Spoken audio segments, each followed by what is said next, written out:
Hey, my friends, if your job never stops, your boundaries probably don't exist either.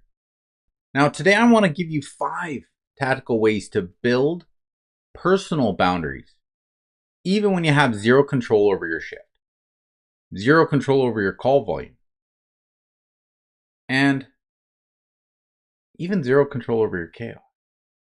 Now, this isn't fluff. These are on the job strategies that I used as a correctional officer for over a decade.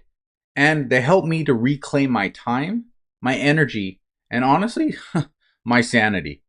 So if you're ready to feel a little less burned out and a little more in control, make sure you hit that subscribe button and tap the bell so that you never miss a tool that could change your next shift. You just survived another shift. Before you go straight into that home mode, pause. Those first 30 minutes are sacred. Why? Well, because how you decompress sets the tone for your nervous system. It either says, hey, I'm safe now, or stay on high alert. Even something simple like changing your clothes, hitting the shower, or taking a slow walk around the block. These can signal your brain and say, hey, I'm off duty now. I can relax. I'm safe. Look, you might not control when those calls come in or when that radio comes off, but you can control those tiny moments between that chaos. You take 30 to 90 seconds before entering a new scene or a unit. Close your eyes, take a breath, check in with yourself, or say, I'll get back to that in a minute, if it's safe. These micro boundaries will stack up and they protect your mental endurance. What about using the switch technique at home? Okay? You've had your boots on for 12 hours, but your family doesn't need that work armor. Instead of walking in, still mentally in uniform, try a 2-minute switch. Right? I used to sit in my car and write 3 words about my day. That was my transition. Because you're not avoiding home, you're protecting it from the residue of that shift.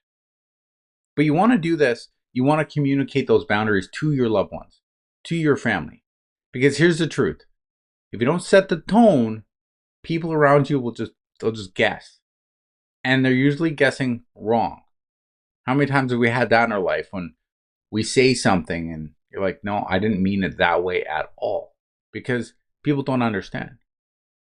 You just say, hey, I just need 15 minutes to decompress. Not to avoid you, but to just come back to myself. So you set up a signal. Set up something like, headphones on your doorknob or shoes turned a certain way. I don't know. Whatever it is for you. But make those boundaries easy to read without tension. And let your family know this is what you do after work. When everything feels unpredictable, you can anchor to these things that lock you down, right? You want to find certain things like a morning routine or even an evening check-in. These non-negotiables that you have every Sunday where it's just you for an hour. My friends, these aren't luxuries. They're life rafts. Put them on your calendar. Make them as important as you would a staff meeting or a dispatch call or a shift briefing. Right? Boundaries that aren't scheduled usually just get steamrolled and they don't get done. So today I want to give you a little boundary blueprint reset. So this is how you make all this stuff practical. So draw 3 columns on a sheet of paper. 1 column says what I can't control. Middle column says what I can influence. And the 3rd column is what I fully control. And then fill in some real life examples from your life. What are some things that you can't control, right? Sometimes you can't control where you're going on shift. You can't control some of the situations that happen. You can't control who you're working with sometimes, right? But what can you influence, right? You can influence what you're feeding your mind, what you're thinking, what your reactions are, right? What about what's in your full control? Maybe what you eat, maybe how you respond to situations, right? And then choose, my friends. So you wrote those down, you fill in some real life examples. Choose one thing from your fully control list and turn this into a boundary. So here's an example. After shift, I get 10 minutes alone before I engage. That's fully in your control.